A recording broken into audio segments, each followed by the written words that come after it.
Good afternoon. I'm Matthew Carey, the designated extrovert of the Carter Johnson Library and Collection, and today I'm going to be taking you on a tour with Mama Vi of the Carter Johnson Library and Collection. Let's go inside. And here we find Mama Vi in the center. I was wondering when you'd get here. Now, I believe this would be Grandma Vi probably to most of you. But Mama, we're in Evansville. Shouldn't we be in Chicago?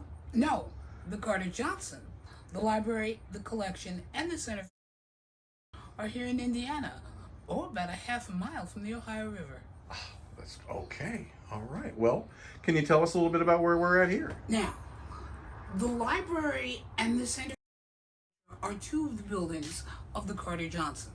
Right now, you are in the center. It is the area of the library that is more family and therapist friendly. As a matter of fact, it's easier to explain that as we're walking. So, let me show you around.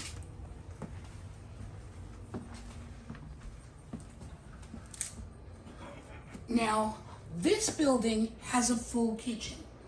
It has unlike its cousin or sister next door that doesn't. This one has a full kitchen because in this house we allow scholars to stay so they can make their own meals, they can prepare food, and they can be here for up to a month. As a matter of fact, we have had scholars here for up to a month here. This is the young scholars room. It's a little bit dormy, but it would allow a visiting scholar to be able to sleep, stay, and research in the library. So I can stay here and work here. Yes. And so far, the only room that has actually been named, this room has been named for Ephraim Gonzalez, an old friend and an incredible photographer. Ephraim has been photographing this tribe's history for almost 40 years. And he is honoring us by sending us a lot of his archive. Our gamers meet here. The local munch meets here. So we've got live action role play and such going on here? Oh yes, and I bought them a PlayStation and computer games and all sorts of things for the next generation so they get comfortable being in and with their history. So it's like coming to Grandma's house. Pretty much, if your grandmother's as kinky as a lamb's wool. But remember I had said it's one of two buildings. Yes. This is the building that is over 21. And that'll make sense in just a minute.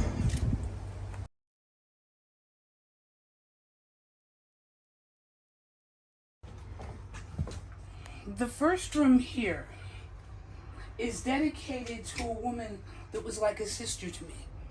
As a matter of fact, it's jokingly called my sister's reading room. This is the room where you would find some of our dissertations, where you would find a lot of the serialized novels, where you would find our more modern writers, Bob Rubel, Pat Cliffield, Laura Antonou, a lot of our photographers, Tashin's work. This is the fun reading part. We have a lot in different languages for the next generation. So we have manga. We have yaoi. If the kids are reading it, we're going to find it. Now remember I had said that this building didn't have a kitchen. Let me show you why. This is actually our media room. Since we have a kitchen next door, this is a place where we can get about 15 people to show videos. Right now, Robbie has the Bootblack exhibit up because some Bootblacks were coming to visit us. So we can work in here, show films in here. As you can see from some of the stacks, We not only keep 8 tracks and we have more next door, we also keep about 400 DVDs that anyone can come in and watch.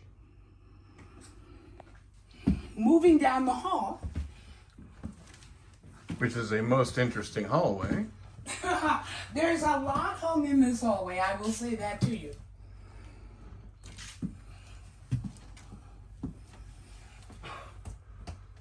Is this the restroom? Yes indeed, you gotta go sometime. What a fantastic shower curtain. Now this is our magazine room and our basic work room. This room is dedicated to a man that I called Daddy, and that was Dr. Anthony Frank DeBlas. You all would know him as Tony DeBlas. In this room, we have a lot of magazine collections, and as you can see, we're still sorting more. Full runs of the Leather Journal, Queer, Drummer, International Leatherman, Bondage, but these are the older ones. We can go back farther than that to full runs of magazines from the 40s, even the 30s. A lot of titles here y'all might recognize.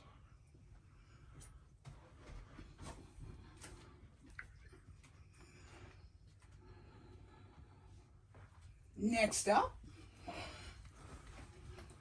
this room is a little bit of a dual purpose. It houses a lot of our programs and a lot of the old newspapers. Yes, that is how we communicated before Google and email and so on. But it also houses the library's art collection. And when I say art, that includes photographs, posters, banners, as well as art of a lot of different artists. Ray Castro, Bob Neroni, Danielle. What is this? Now that is the Females Investigating Sexual Terrain, Fist. Right.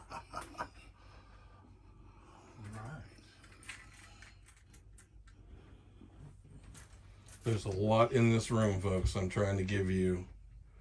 Now this is a Miss World painting, correct? Ray Castro. That is a Ray Castro, not just of the first Miss World, who is kneeling and lifting the spirit of her partner. It's also a picture of her partner, who is an Imsel. That was Joe Bloss. Another portrait of Joe, actually. Beautiful. Sir Robert Davis on this wall. We have a tremendous collection of bar posters from an exhibit that we are eternally trying to put together called The Places Where We've Come From. And then last but not least, the place where you are most likely to find me falling asleep in a chair with a cup of tea. This is the Nathan Head Rare Book Room. It is a little stuffy, a little old, a whole lot comfy, and meant to kind of mimic, a late 1800s, early 1900s library. Now this is the place where you would find either a numbered tome, a book, say, that would be number 121 of 500, or books from the late 1800s that are so fragile we keep them in cases, or books from the old publishing companies from the 30s, 40s, and 50s. All of that is kept in this room. While we chase paper from all over the world and at every age, this is the stuff we're fighting the hardest to find and preserve for the tribe, because while if somebody took out a copy of Doing It for Daddy, it's wrong. But if someone took out a copy of, say, the 1956 first edition of The Story of O, that would be worse. And books like that, once gone, cannot be replaced. So, welcome to the library's Rare Book Room, and welcome to the library.